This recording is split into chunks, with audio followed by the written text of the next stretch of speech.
The facts in the case of M. Valdemar. Of course, I shall not pretend to consider it any matter for wonder that the extraordinary case of M. Valdemar has excited discussion. It would have been a miracle had it not, especially under the circumstances. Through the desire of all parties concerned to keep the affair from the public, at least for the present, or until we had farther opportunities for investigation, through our endeavors to effect this, a garbled or exaggerated account made its way into society and became the source of many unpleasant misrepresentations, and very naturally of a great deal of disbelief. It is now rendered necessary that I give the facts, as far as I comprehend them myself. They are, succinctly, these. My attention for the last 3 years had been repeatedly drawn to the subject of mesmerism, and about 9 months ago it occurred to me, quite suddenly, that in the series of experiments made hitherto, there had been a very remarkable and most unaccountable omission. No person had as yet been mesmerized in articulo mortis. It remained to be seen, first, whether, in such condition, there existed in the patient any receptibility to the magnetic influence. Secondly, whether, if any existed, it was impaired or increased by the condition. Thirdly, to what extent or for how long a period the encroachments of death might be arrested by the process. There were other points to be ascertained, but these most excited my curiosity, the last in especial, from the immensely important character of its consequences. In looking around me for some subject by whose means I might test these particulars, I was brought to think of my friend, M. Ernest Valdemar, the well-known compiler of the Bibliotheca Forensica, and author, under the nom de plume of Issachar Marx, of the Polish versions of Wallenstein and Gargantua. M. Valdemar, who has resided principally at Harlem, New York, since the year 1839, is, or was, particularly noticeable for the extreme spareness of his person, his lower limbs much resembling those of John Randolph, and also for the whiteness of his whiskers in violent contrast to the blackness of his hair, the latter, in consequence, being very generally mistaken for a wig. His temperament was markedly nervous, and rendered him a good subject for mesmeric experiment. On 2 or 3 occasions I had put him to sleep with little difficulty, but was disappointed in other results which his peculiar constitution had naturally led me to anticipate. His will was at no period positively or thoroughly under my control, and in regard to clairvoyance I could accomplish with him nothing to be relied upon. I always attributed my failure at these points to the disordered state of his health. For some months previous to my becoming acquainted with him, his physicians had declared him in a confirmed phthisis. It was his custom, indeed, to speak calmly of his approaching dissolution, as of a matter neither to be avoided nor regretted. When the ideas to which I have alluded first occurred to me, it was of course very natural that I should think of M. Valdemar. I knew the steady philosophy of the man too well to apprehend any scruples from him, and he had no relatives in America who would be likely to interfere. I spoke to him frankly upon the subject, and to my surprise, his interest seemed vividly excited. I say to my surprise, for, although he had always yielded his person freely to my experiments, he had never before given me any tokens of sympathy with what I did. His disease was of that character which would admit of exact calculation in respect to the epoch of its termination in death, and it was finally arranged between us that he would send for me about 24 hours before the period announced by his physicians as that of his decease. It is now rather more than 7 months since I received, from M. Valdemar himself, the subjoined note. My dear P.A., you may as well come now. D and F are agreed that I cannot hold out beyond tomorrow midnight, and I think they have hit the time very nearly. Valdemar. I received this note within half an hour after it was written, and in 15 minutes more I was in the dying man's chamber. I had not seen him for 10 days, and was appalled by the fearful alteration which the brief interval had wrought in him. His face wore a leaden hue, the eyes were utterly lustreless, and the emaciation was so extreme that the skin had been broken through by the cheekbones. His expectoration was excessive, the pulse was barely perceptible. He retained, nevertheless, in a very remarkable manner, both his mental power and a certain degree of physical strength. He spoke with distinctness, took some palliative medicines without aid, and, when I entered the room, was occupied in penciling memoranda in a pocket-book. He was propped up in the bed by pillows. Doctors D and F were in attendance. After pressing Valdemar's hand, I took these gentlemen aside and obtained from them a minute account of the patient's condition. The left lung had been for 18 months in a semi-osseous or cartilaginous state and was, of course, entirely useless for all purposes of vitality. The right, in its upper portion, was also partially, if not thoroughly, ossified, while the lower region was merely a mass of purulent tubercles running one into another. Several extensive perforations existed, and, at one point, permanent adhesion to the ribs had taken place. These appearances in the right lobe were of comparatively recent date. The ossification had proceeded with very unusual rapidity. No sign of it had been discovered a month before, and the adhesion had only been observed during the 3 previous days. Independently of the phthisis, the patient was suspected of aneurysm of the aorta, but on this point the osseous symptoms rendered an exact diagnosis impossible. It was the opinion of both physicians that M. Valdemar would die about midnight on the morrow, Sunday. It was then 7 o'clock on Saturday evening. On quitting the invalid's bedside to hold conversation with myself, Doctors D and F had bidden him a final farewell.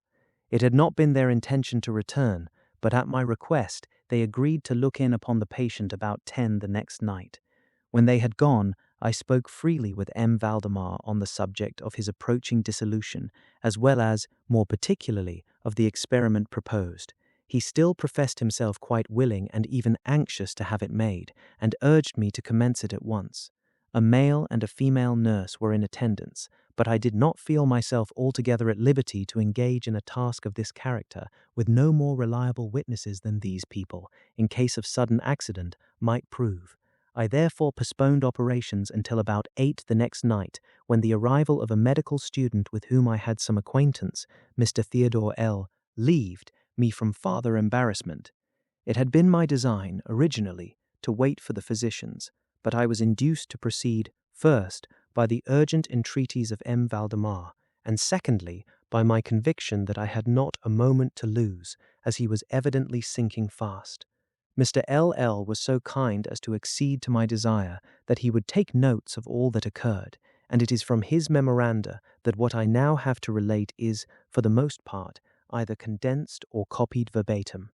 It wanted about 5 minutes of 8, when, taking the patient's hand, I begged him to state, as distinctly as he could, to Mr. L.L., whether he, M. Valdemar, was entirely willing that I should make the experiment of mesmerizing him in his then condition.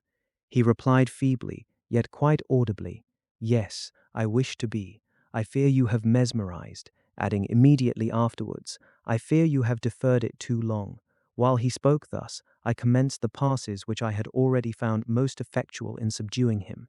He was evidently influenced with the first lateral stroke of my hand across his forehead, but although I exerted all my powers, no further perceptible effect was induced until some minutes after 10 o'clock, when Doctors D and F called, according to appointment. I explained to them in a few words what I designed, and as they opposed no objection, saying that the patient was already in the death agony, I proceeded without hesitation, exchanging, however, the lateral passes for downward ones, and directing my gaze entirely into the right eye of the sufferer. By this time his pulse was imperceptible, and his breathing was stertorous, and at intervals of half a minute. This condition was nearly unaltered for a quarter of an hour. At the expiration of this period, however, a natural, although a very deep sigh escaped the bosom of the dying man, and the stertorous breathing ceased. That is to say, its stertorousness was no longer apparent. The intervals were undiminished. The patient's extremities were of an icy coldness. At 5 minutes before 11, I perceived unequivocal signs of the mesmeric influence. The glassy roll of the eye was changed for that expression of uneasy inward examination which is never seen except in cases of sleep-waking, and which it is quite impossible to mistake. With a few rapid lateral passes, I made the lids quiver, as in incipient sleep, and with a few more I closed them altogether.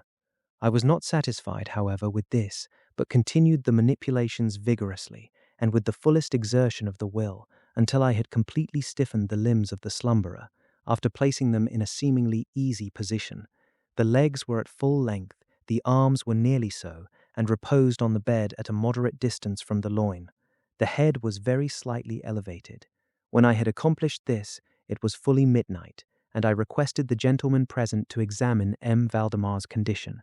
After a few experiments, they admitted him to be in an unusually perfect state of mesmeric trance. The curiosity of both the physicians was greatly excited. Dr. D resolved at once to remain with the patient all night, while Dr. F took leave with a promise to return at daybreak. Mr. L and the nurses remained. We left M. Valdemar entirely undisturbed until about 3 o'clock in the morning, when I approached him and found him in precisely the same condition as when Dr. F went away. That is to say, he lay in the same position. The pulse was imperceptible, the breathing was gentle, scarcely noticeable unless through the application of a mirror to the lips. The eyes were closed naturally, and the limbs were as rigid and as cold as marble. Still, the general appearance was certainly not that of death. As I approached M. Valdemar, I made a kind of half-effort to influence his right arm into pursuit of my own, as I passed the latter gently to and fro above his person.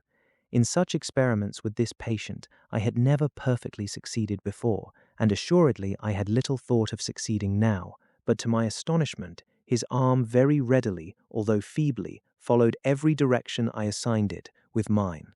I determined to hazard a few words of conversation.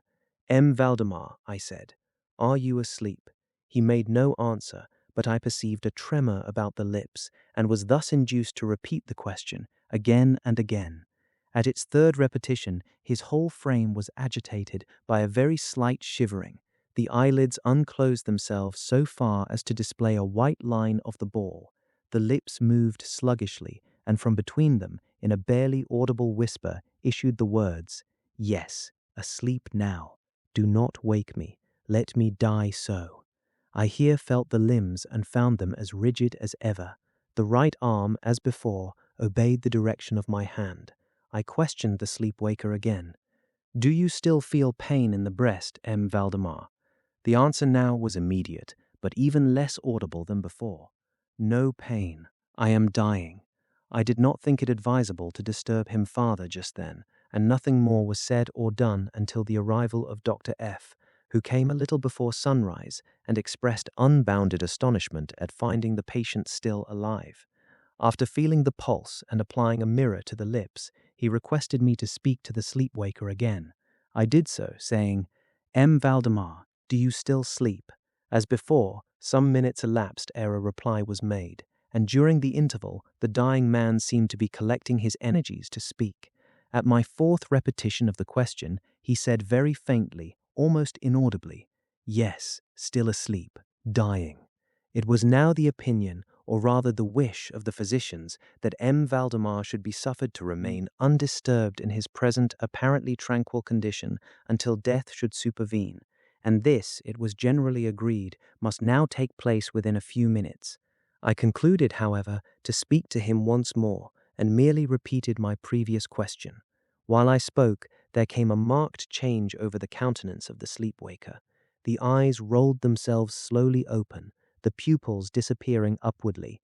The skin generally assumed a cadaverous hue, resembling not so much parchment as white paper, and the circular hectic spots which hitherto had been strongly defined in the center of each cheek went out at once. I use this expression because the suddenness of their departure put me in mind of nothing so much as the extinguishment of a candle by a puff of the breath.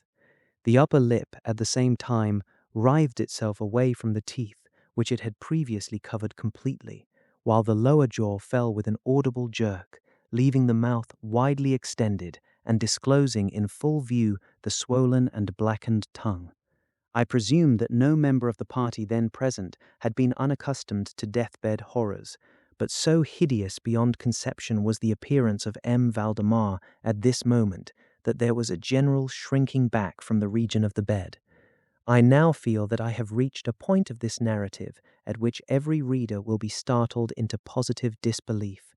It is my business, however, simply to proceed. I have spoken both of sound and of voice. I mean to say that the sound was one of distinct, of even wonderfully, thrillingly distinct syllabification. M. Valdemar spoke, obviously in reply to the question I had propounded to him a few minutes before. I had asked him, it will be remembered, if he still slept. He now said, "Yes, no, I have been sleeping, and now I am dead."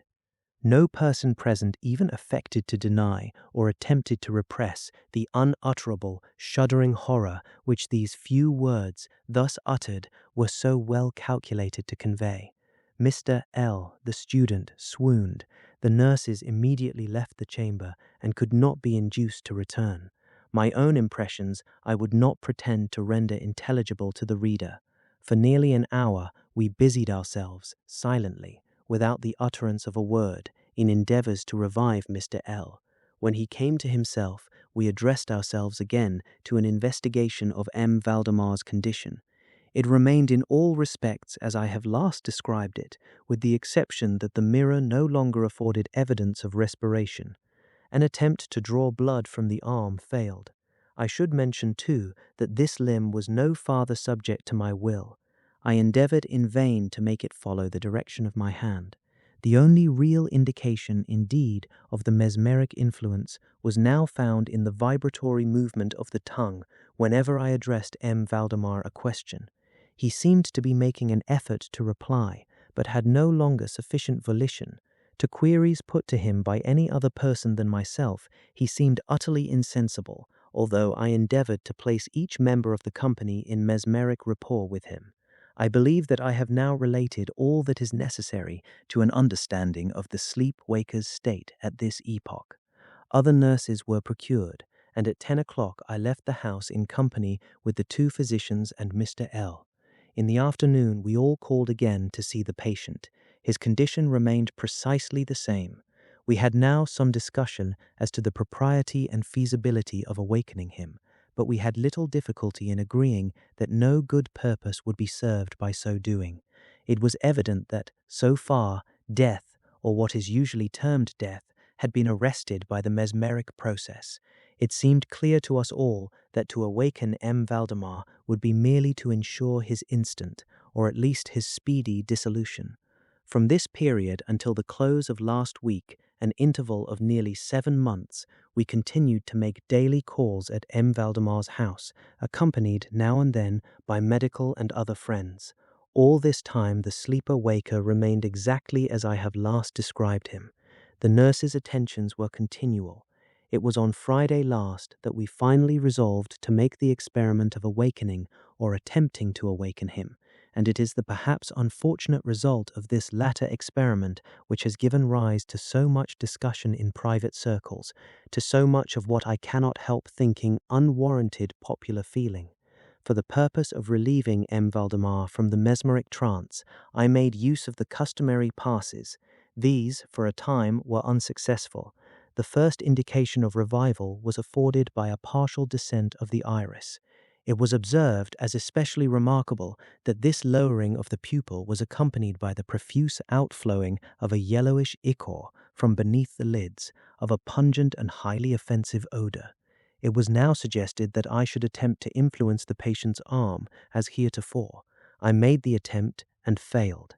Dr. F. then intimated a desire to have me put a question. I did so, as follows. M. Valdemar, can you explain to us what are your feelings or wishes now? There was an instant return of the hectic circles on the cheeks, the tongue quivered, or rather rolled violently in the mouth, although the jaws and lips remained rigid as before, and at length the same hideous voice which I have already described broke forth. For God's sake, quick, quick, put me to sleep, or quick, waken me, quick, I say to you that I am dead. I was thoroughly unnerved, and for an instant remained undecided what to do. At first I made an endeavour to recompose the patient, but failing in this through total abeyance of the will, I retraced my steps, and as earnestly struggled to awaken him. In this attempt I soon saw that I should be successful, or at least I soon fancied that my success would be complete, and I am sure that all in the room were prepared to see the patient awaken. For what really occurred, however, it is quite impossible that any human being could have been prepared. As I rapidly made the mesmeric passes, amid ejaculations of dead, dead, absolutely bursting from the tongue and not from the lips of the sufferer, his whole frame at once, within the space of a single minute, or even less, shrunk, crumbled, absolutely rotted away beneath my hands. Upon the bed, before that whole company, there lay a nearly liquid mass of loathsome, of detestable putrescence.